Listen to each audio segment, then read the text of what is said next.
હવે અવતાર નંબર 2 પર જઈએ છીએ. શું છે અવતાર નંબર 2? કુર્મ અવતાર. હવે કુર્મ અવતાર એટલે શું ખબર છે? કાચબાનો અવતાર. ભગવાન સ્વયં કાચબાનો અવતાર લઈને આવ્યા હતા. હવે આની અંદર શું હતું સમજજો. હવે આપણી પાસે એક ઋષિ છે, ઋષિ મુનિ દુર્વાસા. હવે ઋષિ મુનિ જે દુર્વાસા છે ને એ એક વસ્તુથી બહુ જાણીતા છે. શું ખબર છે? ગુસ્સાથી. એ બહુ ગુસ્સાવાળા સ્વભાવના હતા. ઋષિ મુનિ દુર્વાસા પોતે રામાયણની અંદર પણ આવે છે, એની પણ આપણે ચર્ચા કરશું. એ પોતાના ગુસ્સાવાળા સ્વભાવથી બહુ ફેમસ હતા. એનો સ્વભાવ ગુસ્સાવાળો હતો. હવે મુનિ દુર્વાસાએ દેવરાજ ઇન્દ્રને એક માળા ભેટમાં આપી. હવે દેવરાજ ઇન્દ્રએ ઈ માળા પોતાના જ હાથી ઈરાવતને ભેટમાં આપી. હવે એરાવત નામનો જે હાથી છે એને શું કર્યું ખબર? ઈ માળાને પોતાના પગ વડે આમ કચડી નાખી, એટલે માળા તૂટી ગઈ. હવે આ વાત ખબર પડી ઓલા દુર્વાસાને, જે દુર્વાસા મુનિ હતા ને એને ખબર પડી કે મારા દ્વારા આપવામાં આવેલી માળા તો તોડી નાખી. એટલે એ તો ભયભીત થઈ ગયા અને એનો જે ગુસ્સો છે ને એ લગભગ લક્ષ્મણ પણ નથી રોકી શક્યા. કારણ કે એની આપણે ચર્ચા પાછળથી કરશું. એ એટલા બધા ગુસ્સામાં આવી ગયા ને કે જેની કોઈ સીમા નહોતી. હવે એ પોતે ગુસ્સામાં ને ગુસ્સામાં તમામ પૃથ્વી પર જેટલા દેવતા હતા ને એને શ્રાપ આપ્યો. શું શ્રાપ આપ્યો? કે તમે બધા દેવતા શક્તિહીન થઈ જશો, તમારી બધાની શક્તિ નાશ પામશે. અને શ્રાપ સાચો પડ્યો. તમામ દેવતાઓની શક્તિ નાશ પામી ગઈ. હવે આ મોકાનો ફાયદો કોને ઉઠાવ્યો ખબર? મોકો મળ્યો અને ચોકો માર્યો રાક્ષસ પ્રજાતિઓએ. રાક્ષસી જાતિએ, અસુરી શક્તિએ દેવતાઓ પર આક્રમણ કર્યું. દેવતાઓ પર આક્રમણ કર્યું. દેવતાની પાસે શક્તિ તો નહોતી, કારણ કે એની ઉપર શ્રાપ હતો. તો એની શક્તિ ઓછી થઈ ગઈ અને અસુરી શક્તિ વધી ગઈ.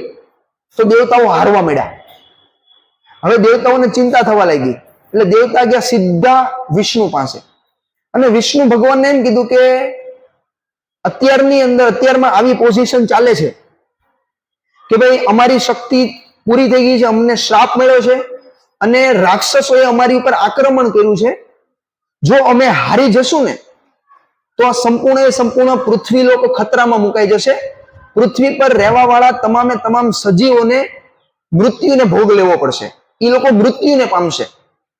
તો વિષ્ણુ કહે જો પૃથ્વીવાસીની વાત આવે તો હું ઊભો છું. એટલે વિષ્ણુ ભગવાને કીધું આનો એક જ રસ્તો છે. તમારે જો વિજય મેળવવો હોય ને તો અમૃત જોશે. શું જોશે? અમૃત. હવે અમૃત તો જોશે. તો પ્રશ્ન પૂછો દેવતાઓએ કે વાંધો નહીં, અમૃત કાઢવું ક્યાંથી? તો વિષ્ણુએ કીધું કે અમૃત કાઢવાનો એક જ રસ્તો છે અને એ છે સમુદ્ર મંથન. સમુદ્રની અંદરથી તમે અમૃત કાઢી શકો છો. તો દેવતા કે એ બધું રેડી, પણ સમુદ્ર કેટલો વિશાળ છે. આટલા વિશાળ સમુદ્રની અંદર હું કેવી રીતના મંથન કરી શકું? એમાંથી હું કેવી રીતે અમૃત કાઢી શકું? તો વિષ્ણુ ભગવાન કે ટેન્શન લેવાનું કાંઈ નથી, એનો પણ રસ્તો છે.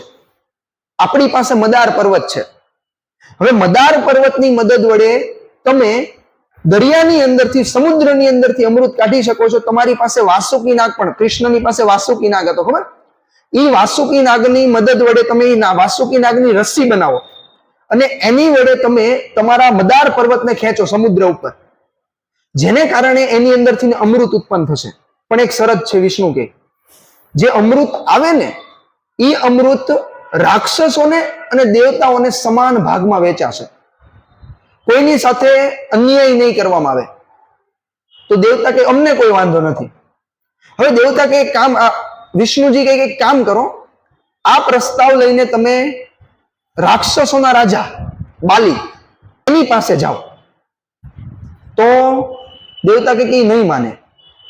એ આ વસ્તુ આપણા પ્રસ્તાવને બાલી નહીં માને. તો વિષ્ણુએ કીધું જો એ ન માને ને તો એમ કહેજો કે આ વિષ્ણુ ભગવાને ઓર્ડર કર્યો છે કે તારા કરવાનું જ છે, એટલે એ માની જશે. દેવતા કે ઓકે. હવે બધા દેવતાઓ પ્રસ્તાવ લઈને જાય છે બાલી પાસે કે ભાઈ વિષ્ણુ ભગવાને એવું કીધું છે કે સમુદ્ર મંથન કરીને આપણને અમૃત મળશે અને એ અમૃત તમારી અને અમારી વચ્ચે સમાન રીતે વહેંચાશે. વિષ્ણુ ભગવાનનો ઓર્ડર છે તો તારે માનવું પડશે. બાલી કે કોઈ વાંધો નહીં, જો ભગવાનનો ઓર્ડર હોય તો પછી એની સામે તો અમારું શું કાંઈ ચાલે. વસ્તુ શરૂ કરી. મદાર પર્વત ખેંચવાનો શરૂ કર્યો વાસુકીનાગ વડે. એક સાઈડ દેવતા બધા અને એક સાઈડ બધા રાક્ષસો. હવે આ સાઈડ થી ખેંચે, આ સાઈડ થી ખેંચે, આ સાઈડ થી ખેંચે, આ સાઈડ થી ખેંચે. બન્યું એવું કે ધીમે ધીમે ધીમે મદાર પર્વત ડૂબવા માંડ્યો દરિયામાં. વજન વધારે હોય પર્વતનો, પર્વત ધીમે ધીમે દરિયામાં ડૂબવા માંડ્યો. જો પર્વત ડૂબી જાત તો બધી વસ્તુ નિષ્ફળ જાત. હવે પર્વતને ડૂબવા દેવાનો નથી. પર્વત જો ડૂબશે ને તો અમૃત નહીં મળે. હવે પર્વતને ડૂબતો બચાવવા સ્વયં વિષ્ણુ ભગવાને કુર્મ એટલે કે કાચબાનો અવતાર લીધો અને દરિયાની અંદરથી ને એ જ્યાં પર્વત ડૂબતો હતો ને પર્વતની નીચે એક સહારો બન્યા અને પર્વતને ઊંચો કર્યો. એટલે પોતાની પીઠ ઉપર કાચબાએ પોતાની પીઠ ઉપર આખો મદાર પર્વત ઉચકી લીધો અને ઉપર સમુદ્ર મંથન ચાલુ હતું.